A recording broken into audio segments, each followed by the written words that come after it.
మాటకు ఎంత సత్యం ఉందో చూతువు బ్రహ్మయ్యా. నీ సాక్ష్యం ఎంత విలువైందో ఓ అగ్ని చూడయ్యా.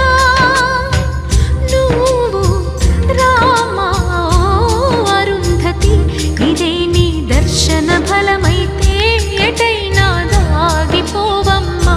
నిజంగా పెళ్ళికి బలముంటే సూటిగా ఇటు దిగి రావమ్మా. పందిరి వేసిన ఆకాశానికి ఇవ్వమ్మా ఆహ్వానం, పీటను వేసిన ఈ నేలమ్మకి ఇవ్వమ్మా ఆహ్వానం.